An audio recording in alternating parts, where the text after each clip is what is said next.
Hola, estamos en eh, estamos en el Mexiquense Hoy o Videovisión con otro programa de empatía y resiliencia. Mi nombre es Humberto Quiroz Unicornio, un artista multifacético con discapacidad que adoptó Ecatepec. Hoy vamos a tener otro programa de legados. La verdad es que en el otro canal, cuando hice mi columna sobre mi discapacidad, que es el retraso de aprendizaje, que es una discapacidad intelectual, yo pensé que no había artistas de tal tamaño. Y obviamente cuando me sorprendió del artista que encontré que tuvo retraso de aprendizaje, me sorprendió. La verdad es que me sorprendió, es que la verdad Pablo Picasso, y después vamos a hablar de Frida Kahlo, pero Pablo Picasso también es un gran revolucionario, un gran visionario, vivió también en una época difícil, y la verdad que me asombré porque les voy a platicar aquí la discapacidad de Pablo Picasso. Era disléxico, imagínense, como pintor, ser disléxico. O sea, como que cambias, confundes colores, confundes formas, y después de una discapacidad de aprendizaje donde la afectaba en la lectura y en la escritura. Y también se dice que sufría depresión y ansiedad por las mismas dos discapacidades. Y a lo largo de su vida, su perspectiva visual única a menudo asociaba con la dislexia fue fundamental su habilidad para representar el mundo de maneras innovadoras. La dislexia que tuvo con la lectura y la escritura, con el retraso de aprendizaje, pero su talento para las artes visuales se desarrolló a temprana edad. Su enfoque visual para el mundo se permitía representar realidades de diferentes formas, relacionando con características de la dislexia. La depresión y ansiedad Picasso experimentó, lo que influyó fundamental en su producción artística, especialmente en su periodo azul. Su interpretación, las dificultades que enfrentó por la misma discapacidad. Imagínense, ahorita les voy a contar un poco de su biografía, en qué nació, porque nació ni siquiera en el siglo XX, en el siglo XIX, que mucho menos no había ni empatía ni resiliencia. Le habría de permitido ver y representar de una manera diferente su manera única. Y aquí va un poco de su biografía de Pablo Picasso. Picasso fue el más genial del siglo XX revolucionario. Las artes plásticas 60 y 65, creada el malagueño, es decir, que nació en Málaga, el más universal, amante de los toros, de los barrios de los bohemias de París, del sol mediterráneo, dejó su muerte una inmensa obra, de la cual se puede disfrutar hoy en todo el mundo y los grandes museos del mundo. Pablo Picasso, además, imagínate, en el año que nació y con esa discapacidad que no, y que de todos modos, otra viendo estudios de esto, del leve retraso de aprendizaje y la discapacidad intelectual, todavía cuesta trabajo. Pablo Picasso, que en sí se llama Pablo Diego José Ruiz Picasso, nació el 25 de octubre en 1881. De la Plaza de la Merced fue el primogénito del matrimonio formado por el profesor que dibujó el vasco José Ruiz Blasco y la andaluza María Picasso López. Mal estudiante desde niño. Y eso, fíjense que es un punto importante. A veces yo no fui un gran estudiante, yo no fui, pero cuando descubres tu vocación, ¿qué importa lo que sacas en una escuela? Lo que importa es que cuentas tu vocación. Desde muy temprana edad, por su falsedad de trabajo, a causa de su padre, la familia se trasladó en 1891 a Coruña y 4 años después a Barcelona. Picasso estudiaba pintura un año en la Escuela de Bellas Artes. Antes, San Fernando, Madrid, en 1896. ¿Qué quiere decir? Que imagínense la época, o sea, y teniendo una discapacidad intelectual, fácil te podían meter a un hospital psiquiátrico, fácil, o sea, y sin preguntar, y sin previo estudio, y la familia de Pablo Picasso como que los metió a estudiar y empezó a creer, hasta se enfrentó a una sociedad desde pequeño. Dice, y a los 17 años obtuvo la mención honorífica en la Gran Exposición en Madrid por su obra y Ciencia y Caridad. Ciencia y Caridad, la verdad es que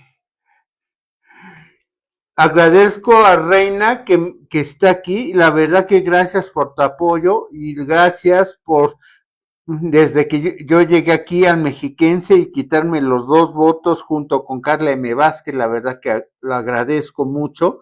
Imagínate, a los 17 años obtuvo su primera noción honorífica por su obra de Ciencia y Caridad que realizó la primera muestra individual en Barcelona. ¿Qué quiere decir? Si ser artista ahorita es complicado, imagínense en esa época, porque si no eras de una gran familia artística, mucho menos, más te iba a costar esto. En 1900 visitó París para volver ver la exposición universal. Regresó un año más tarde para dar en la capital francesa llamado el periodo azul, hasta su periodo más importante de pintura. Entonces, ¿qué quiere decir? Se atrevió a viajar y no crean que en esa época viajar era complicado, que si deseas otra Madrid, París, pues los que están allá saben que en Europa pues ya lo haces en 1 hora. No, acá no, era días de traslado. Y para una persona con discapacidad, viajar en carruajes, viajar en diligencias, no, o sea, esto quiere decir que empezó a desarrollar una empatía y una resiliencia desde pequeño. Y así expuso en 1904 en París, o sea, cuando París siempre ha sido una capital del arte y Pablo Picasso se atrevió siendo un adolescente para joven, ya se exponía y ya puso. Picasso estuvo con otros artistas, entre ellos Juan Gris durante la guerra en los años fijos, junto a George Braque, las líneas que muestra el cubismo, porque él fue uno de los iniciadores del cubismo. En 1914, con el inicio de la Segunda Guerra Mundial, Picasso abandonó el cubismo, pero en 1917, por medio de Jean Cocteau, tuvo que encargar 2 decorados en el Palacio de Ballet Paret de Eric Serti. Y para que alguien, si no saben mucho, si saben de historia, para que alguien te ponga un cuadro ahí o te encargue ahí, tendrías que ser un pintor muy importante, porque recordando que si no eras como un estilo Velázquez, de ese estilo de calidad, no te ponían, o sea, y los mismos reyes tenías que te ganarte el lugar entre los reyes. Al finalizar la contienda, Olga Klokchova, quien contuvo su primer hijo, y en 1925 trabajó en diversos ballets dando causa a una evolución pictórica, quiere decir, hacia las escenografías. Esto, imagínense en qué época ya empezaba a hacer escenografías. Eso también para la gente del teatro, que aquí lo descubrí de Pablo Picasso, es un antecedente de los escenógrafos, porque en el teatro la escenografía es muy importante, como la maravillosa que tengo atrás. Si no tuviera esa escenografía, te aseguro que estaría blanco y se vería muy plano, pero las escenografías son muy importantes. Y aquí dice que su romance con Teresa Walter, del que nació su hija Maya, puso al fin al matrimonio de Pablo Picasso, que se enamoró posteriormente con Dora Maar. Acepta simbólicamente la dirección del Museo del Prado en 1937. Para quien no conoce, no se sepa mucha gente, que yo creo que mucha gente quiere, ¿cuál es el Museo del Prado? Es el museo más importante de España y yo creo que de uno de los más importantes del mundo. Y mira quién empezó el Museo del o quién tuvo allí a Pablo Picasso como encargado. Y posteriormente el Guernica de París. ¿Qué quiere decir? Esta pintura es muy importante porque habla de la primera bomba que se experimentó antes de la bomba nuclear en España. No sé si me equivoco, que fue en el País Vasco. Pablo Picasso la pintó y ahorita está en el Museo del Prado. ¿Qué quiere decir? Que fue revolucionario, que mostró el arte, que también no necesitas un arma para mostrar una revolución. Con el mismo arte puedes crear una revolución y si se dan cuenta, con todas sus discapacidades, se mostró ante una sociedad que todavía no estaba preparada ni para la inclusión, ni para la empatía, ni resiliencia para una discapacidad. Y, y posterior, y su obra ya está mundialmente. Hasta ahorita su obra es, Pablo Picasso ya es un símbolo, como la siguiente que vamos a tener, que Frida Kahlo. Pablo Picasso también es un símbolo revolucionario de la pintura y también mundial, con el famoso, y más con el famoso cuadro de la Guernica. Cuando yo iba a hacer esta columna en el otro canal, yo escribí este poema. Reflejo. Hay un reflejo del cielo cultivado al manifiesto, inmortalizando como esencia del aura. Ahora sí vamos al segundo legado, que también es un tema maravilloso y que a veces yo siento que ahorita se ha perdido el valor de Frida Kahlo. El Frida Kahlo está muy comercializado. Frida Kahlo, yo creo que si volviera a resucitar, volvería a morir, porque Frida Kahlo es lo que menos buscaba. Frida Kahlo buscaba un bien para la comunidad, un bien para la sociedad.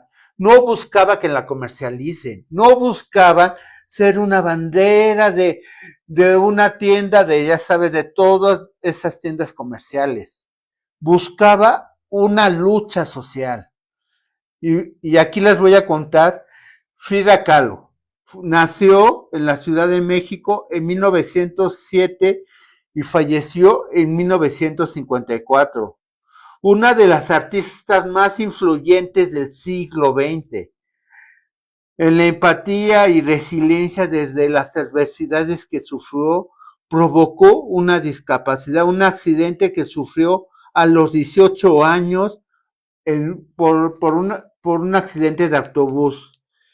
Y ahí donde le dio la poliomielitis. Y entonces, y la verdad, voy a tocar un poco el matrimonio, porque su matrimonio con Diego Rivera fue un pintor mural que pues obviamente todo el mundo conoce, no solo la definió en su vida personal, sino que también dejó una marea de indefinibles y sobre obras que exploró una identidad cultural de mexicanidad, la complejidad de las emociones, de sus autorretratos, inconfundibles causas por su discapacidad motriz. ¿Qué quiere decir? Imagínense la época también de Frida Kahlo, 1907 a 1954, sufriendo polio por un accidente. ¿Qué quiere decir? Que fue adquirida. ¿Qué quiere decir? Que en esa época tener una discapacidad adquirida, para quien no lo sabe, es un duelo. Una discapacidad adquirida es tener una parte o tener una movilidad que tenías que ya no vas a tener. Ese es un duelo que no saben cómo se sufre. Imagínense en esa época que no había ni la tecnología, ni los avances psicológicos que hay ahorita. Lo que se tuvo que primero que sobreponer Frida Kahlo, o sea, entonces fue ideológico y convirtiéndose en un ícono fenómeno social, cultural, pernostificando la fuerza de la autoridad, de la expresión artística, de la vida misma, de un legado continuo, de todo nublado para mejorar la empatía y resiliencia. Y también, igual que Pablo Picasso, fue en México una transgresora. La verdad es que Frida Kahlo tuvo sus mayores obras en lo personal, como el movimiento, por ejemplo, el autorretrato con el mono, las dos Fridas, el abrazo del amor, del universo y la tierra, en México, yo y Diego y el señor Choloc. La verdad es que Frida Kahlo es un movimiento, para que vean un poco de su vida. Cuando entró a la preparatoria en 1922, era una joven inquieta de 15 años, de profundas aspiraciones intelectuales, una sólida formación educativa que la movió de juventud. Alejandro Gómez recordaba a Frida fue su primer novio, que había estudiado en el colegio alemán, junto con sus hermanas Matilde y Adriana, posiblemente también Cristina. Sin embargo, los archivos familiares nos conservan que algunas se pasó la niña Frida Calderón, esta prestigiosa institución educativa en México, por la cual el padre Guillermo Kahlo llegó a realizar encargos fotográficos. Entonces, desde ahí ya viene el arte de Frida Kahlo. Lo mamó de su padre, porque la fotografía también es la pintura del siglo XX. O sea, el hacer fotografía es hacer una composición, es buscar el encuadre, es buscar la sensibilidad. En cambio, ahora sabemos que Frida estudió en la primaria Francisco Javier Clavijero en 1919 y posteriormente ingresó a la escuela normal. ¿Qué quiere decir? Que ahí no tenía discapacidad. Imagínense con todos estos sueños de juventud, cuando adquirió la discapacidad, lo que tuvo que pasar Frida Kahlo.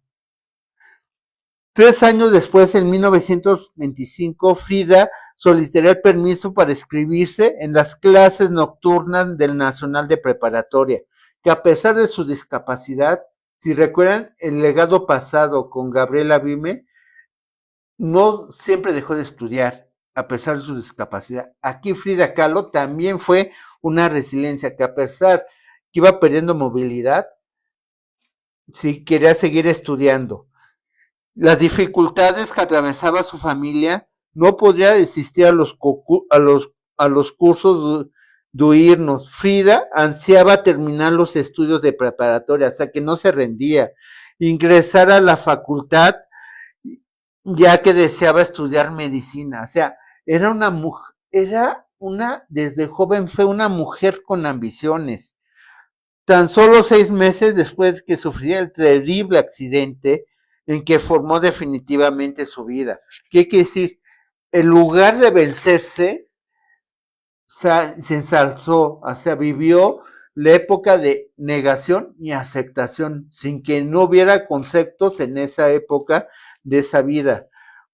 Los primeros cuadros que pintó habituales de Diego, una mujer hinchada, un niño sentado en un banco, una muchacha de los cuales y la nodriza, el abrazo del amor, el universo, yo y Diego, como lo dije la otra vez anteriormente, viajó a Nueva York en 1938, o sea, ¿qué quiere decir? Que a pesar de su discapacidad motriz, porque eso es lo que te provoca la polio, se atrevió a viajar a Nueva York con todas las dificultades del mundo. El primer cuadro que vendió fue con Jackson Phillips, el ingeniero Murillo, que adquirió su mayor parte de su producción. ¿Qué quiere decir?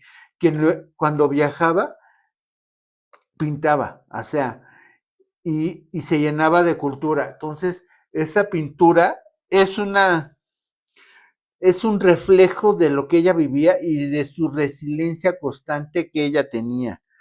Y digo, el primer mensaje aquí por ejemplo dice, el primer mensaje de dolor creo que cuando menos unas pocas gente le interesa, es una revolucionaria que sigo siendo con ilusiones, diciéndole, la revolución también crea ilusiones y también es crear ilusiones para los demás, olvidarte de lo que estás viviendo y crear una conciencia social. Perdí 3 hijos, ¿qué quiere decir? Aumentale el aborto. O sea, las condiciones que vivía Frida Kahlo, seguía luchando por el pueblo, seguía peleando por el pueblo, seguía teniendo conciencia social. O sea, pues, otra persona se olvida y se vuelve individualista, ¿eh? O sea, así tan fácil. Todo lo sustituyó en la pintura, o sea, la pintura fue su salvación, la pintura fue esta parte. Yo creo que, y el mejor trabajo de Frida Kahlo, aquí dicen, seguramente fue explorar las posibilidades de expectativas del dibujo. ¿Qué quiere decir? Que teniendo al lado a Diego Rivera, él no solo se buscó el muralismo, también buscó el óleo, buscó todas, o sea, buscó perfeccionarse en la pintura, en acuarela, que dice, y en 1900 experimentó diversas posturas plásticas para alcanzar su propia expresión. Esto es un tema muy importante, que hacía reflejo de su propia discapacidad. Por eso está el cuadro de las dos Fridas, por eso está muchos cuadros con su columna vertebral. O sea, no quería mostrar que a pesar de sus discapacidades, podría salir adelante y que eso no era una limitante. Tuvo la influencia del renacimiento mexicano del siglo XX, enseñanzas al aire libre en las escuelas populares de pintura, el método de dibujo de Adolfo Bess Maguer, el movimiento pro arte mexicano y influyó en varios movimientos en 1921. ¿Qué quiere decir? Que desde siendo joven empezó a hacer movimientos de pintura. Y hacer movimientos de pintura es muy complejo, porque mucha gente ve los cuadros, pero hay los movimientos de pintura, por alguien empieza. Y uno de esos fue Frida Kahlo. Por ejemplo, aquí Guillermo Kahlo, que era su padre, la define como a través de un lente le gustaba dedicar fotografías a sus hijas, una especie de momento para recordarles siempre lo efímero y hacedora de la existencia. ¿Qué quiere decir?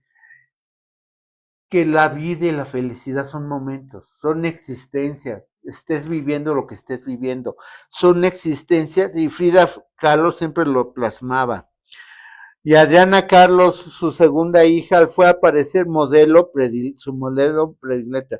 Frida llegó a utilizar algunas de estas fotografías para conservar el archivo de Isolda Pablo Calo. ¿Qué quiere decir?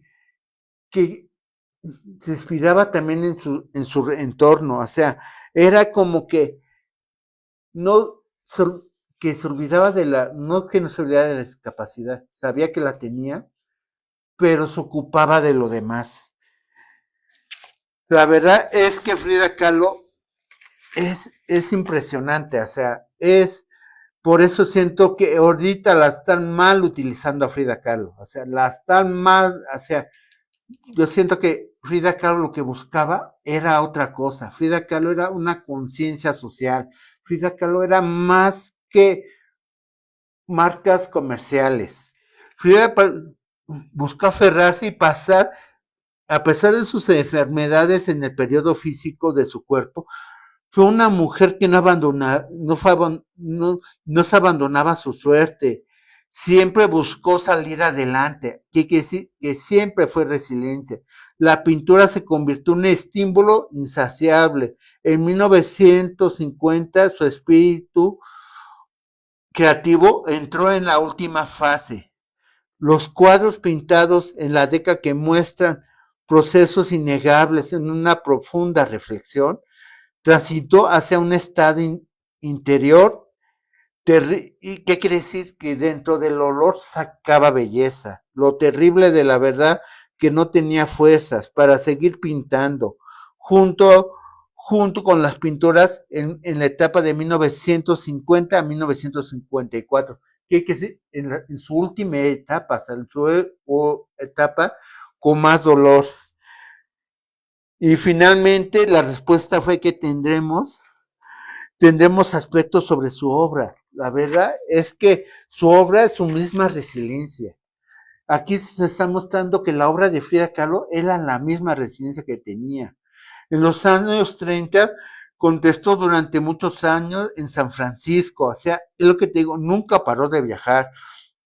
Expuso la cultura mexicana en todo el mundo y fue hacia pluralidad entre las raíces orientales y occidentales, que decir, entre la asiática y la europea, en contradicciones la pobreza y la pobreza social que se preocupaba por la sociedad. O sea, era una revolucionaria. O sea, era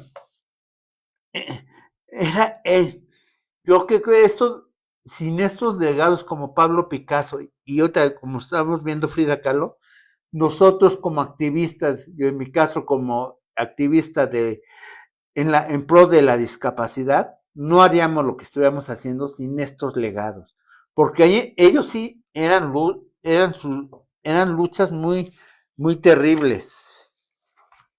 La verdad es que, y aquí vamos a hablar un poco de su abuelo también, donde sacó su vocación de pintura. Saludos a Norma, gracias Norma, la verdad, gracias por siempre estar aquí.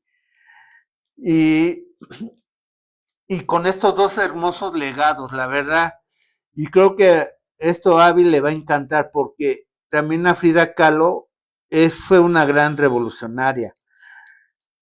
Aquí dice, mi abuelo Calderón era fotógrafo, mi madre me convenció a mi padre que hacía fotógrafos y el suegro, el primero hicieron para salir de gira en la República, lograron una colección de fotos de arquitectura, de indígenas colonial que regresaron, que dice lucha social, porque hubo que pasar con dificultades. Imagínate si hacer ese tipo de exposiciones ahorita, en la época de Frida Kahlo, donde todo estaba más complicado en el gobierno. La verdad es que esta vida de Frida Kahlo es maravillosa. La verdad es que sí no la debemos ver como marca comercial, sino como la luz, su resiliencia y revolucionaria. Frida Kahlo se enorgullecía de sus raíces. Entonces, La verdad es que esto es maravilloso, o sea, y aquí hasta habla de su padre en una de sus cartas. Mi padre Guillermo era interesante, bastante de elegancia al moverse, caminar tranquilo, laborioso, valiente.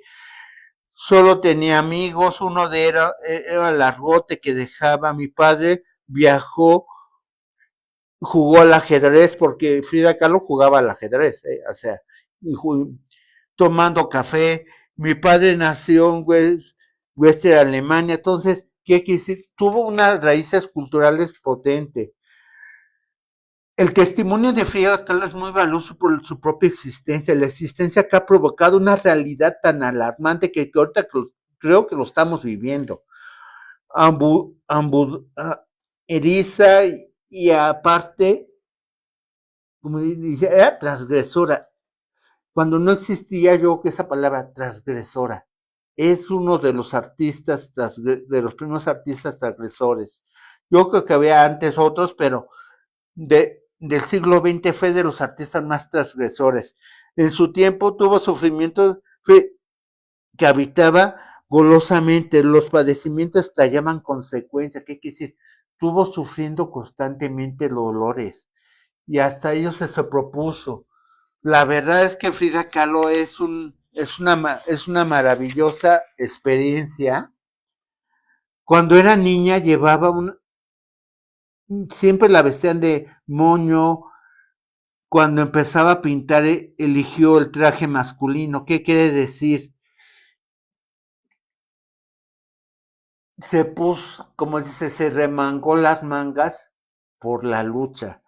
O sea, no quiso ponerse el estereotipo, porque en los años de Frida Kahlo las mujeres no usaban pantalones, o sea, las mujeres eran de vestido y de vestidos elegantes, o sea, la mujer no podía usar, el único que podía usar era el sexo masculino. Imagínate a lo que se tuvo que enfrentar Frida Kahlo, hasta una misoginia que se tuvo que enfrentar ahí.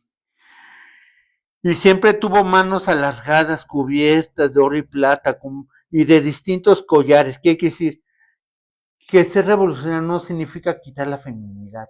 O sea, una mujer, una mujer revolucionaria también tiene esa feminidad de muchos collares y jades. La verdad es que Frida Kahlo no saben, o sea. Y aquí imagínense, los puñales de Frida Kahlo. En casi todos sus autorretratos hay una alusión de su propio sufrimiento, de su discapacidad. Un día es Frida o con cuerpo vendado, atravesado por muchos puñales. Otro día Frida martirizada por los objetos quirúrgicos que la tocaron con crueldad. Frida, o sea, que en su opinión no le daba pena mostrar su discapacidad. La verdad es que fue Frida Kahlo, es algo. Y aquí dice: Frida Kahlo amaneció muerta en su cama, enfrente de un espejo, que hasta en la misma muerte quiso morir con dignidad. Y no abandonó nunca el deseo de vivir y murió dormida. Que fue después de pasar tantos sufrimientos, murió de la manera más bella, durmiendo, sin sufrir.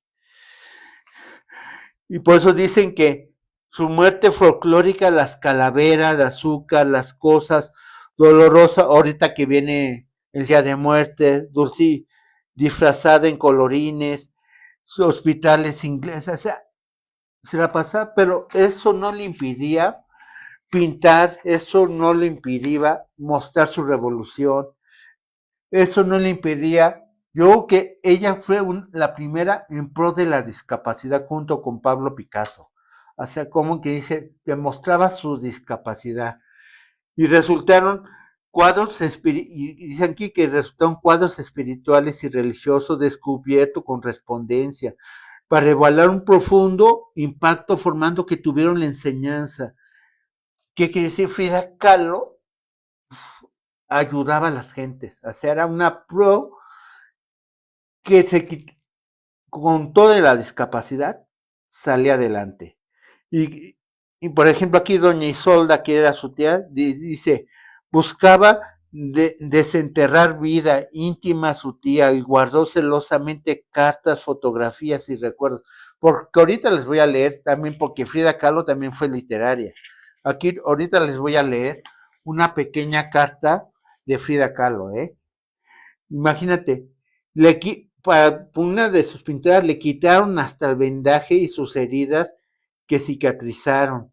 Y van a sentarse en un sillón, ahí descansándose en la cama. Poco a poco, ¿qué quiere decir? O sea, ella sabía lo que tenía y ella se atrevía a pintar lo que tenía que pintar. O sea, eso se llama vocación y eso se llama tener cosas que decir. Y la verdad es que fue porque aquí dice una de cuando pintaba su columna vertebral. Le daba crisis de ansiedad, imagínense con los dolores, crisis de ansiedad, o sea, pero a pesar de eso, no se quejaba. Por ejemplo, les voy a leer un párrafo de una de sus tías para que vean que cómo mostraba su cariño. Y, Sodia, y Soldita linda, mi niña, como te prometo, te conté tu carta que está escrita en unos días antes de salir. Llegar con tiempo, bendices, te quiero porque hasta tú eres el mejor día, mejor regalo del día, pero todavía te quiero mucho, sin más cumplidos, con más perennes, y abrir de tu mamá y hacer enojos. Todo eso lo disfruto. Esa es una de sus pequeñas cartas. O sea, para que vean lo que es Frida Kahlo. Y aquí hay otra, mía. Por ejemplo, esta es porque estoy aquí preocupada porque hay que, porque me dijo que están un poco flaquitas y están balanceadas, balan, y que están buenos. Todos tus cartas me dan muchísimo gusto. O sea, ¿qué quiere decir? ¿Qué quiere decir? Que Frida Kahlo, hasta en sus cartas, les daba un calor, porque aquí dice, cuéntame qué haces ahora en vacaciones, todo lo que puedas, cuéntame, estoy contento, no estoy mal, que anuncia tu caridad mucho entre tú y tu hermanito, olvido nunca y preciso que estar fuera, los muevo y muere mi niña de, de, de ojos claros, o sea, ¿qué quiere decir? Se preocupaba, por ejemplo, aquí dice, ella llegó cuando se fueron a vivir a San Francisco, fueron haciendo dibujos y cartas y en esos hasta le escribía, a pesar de lo que refiere el transporte, todo eso, y siempre con masivas perfumadas, ¿qué quiere decir? Que hasta se preocupaba para que la carta llegara oliendo a su esencia, o sea, o sea, eso es un amor. Ella confiaba, por ejemplo, ella aunque tuvo múltiples operaciones, ella seguía confiando que esas operaciones saldrían, ¿no? Bien. A pesar que algunas no salieron bien, pero ella seguía teniendo fe. Y eso es un importante que se le toca a Frida Kahlo poco. Era una mujer de fe inquebrantable. Yo creo que igual que Pablo Picasso, esa fe inquebrantable es la que te hace salir adelante. La verdad es que Frida Kahlo, y aquí vamos a hablar al punto que quería, el activismo había fortalecido moralmente, aunque el afecto nuevo de su salud, con que cuidaba a sus amigos, les regalaba muñecas japonesas en su premio. La mayoría fue haciendo notoria su invitación visitar la Unión Soviética, a pesar de mostrar estados de ánimos tan combatientes. Aquí quiere decir que a pesar de lo que sufría, quería ser activista. Y yo que por eso digo que fue de las primeras activistas del siglo XX en pro de la discapacidad. Y siempre fue recuperarla. Y la verdad es que cuando vivió con Diego, ahí se fortaleció, porque antes de morir, las palabras que recientemente que Frida Kahlo tenía de deseos de vivir, a pesar que ya estaba en pos de la muerte, tenía ganas de vivir, estaba animosa, soñando. Hasta la única que él pudo vencer a Frida Kahlo fue la misma muerte. Pero yo creo que ni eso, porque su legado está aquí, sigue viva aquí. Por ejemplo, en la columna que iba a sacar de Frida Kahlo, que saqué en el otro programa, esta es una de sus cartas. Imagínense el test, la literatura de Frida Kahlo. Mereces un amor que te quiera, despeinada, incluso con las razones que te levantan deprisa, y con todos los demonios que no te dejan dormir. Mereces un amor que te haga sentir segura, que pueda comerse al mundo sin si camina de tu mano, que te sienta que tus abrazos van perfectos con su piel. Mereces un amor que te quiera bailar contigo, que te visite el paraíso cada vez que ve tus ojos y que no se aburra nunca de leer tus expresiones. Mereces un amor que te escuche cuando cantas, que te apoye en tus ridículos, que te respete, que eres libre. Aquí es muy importante que eres libre. Imagínate en la época que lo dijo Frida Kahlo, que te acompañe en tu vuelo, que no lo que no le asuste caer. Mereces un amor que te lleve, que se lleve las mentiras y que te traiga la ilusión, el café y la poesía. Esta era la parte literaria de Frida Kahlo. Yo pensando en Frida Kahlo y Pablo Picasso, les quiero dedicar esta lectura de una canción de Amaral que se llama Concord.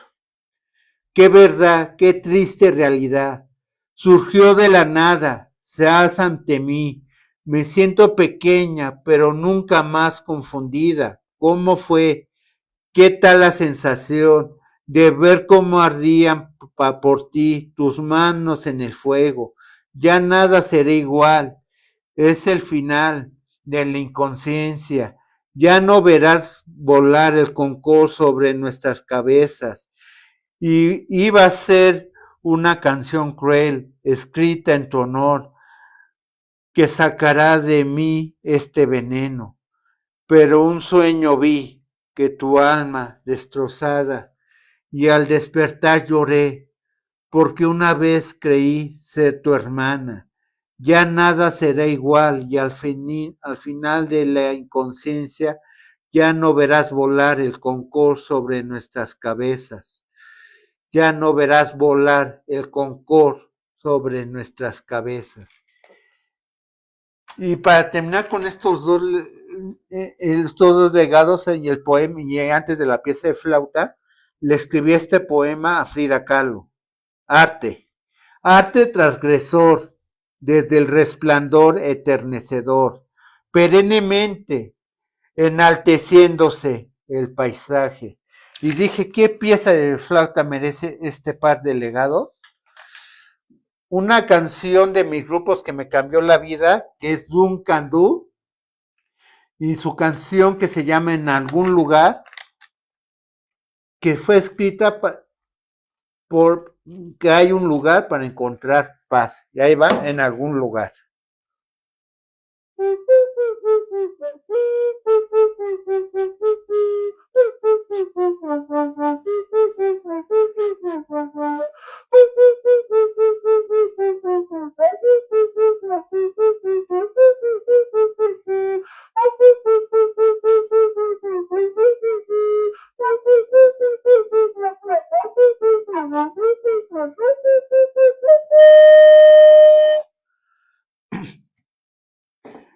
La verdad, creo que hasta tengo la energía, tengo de estos dos maravillosos legados.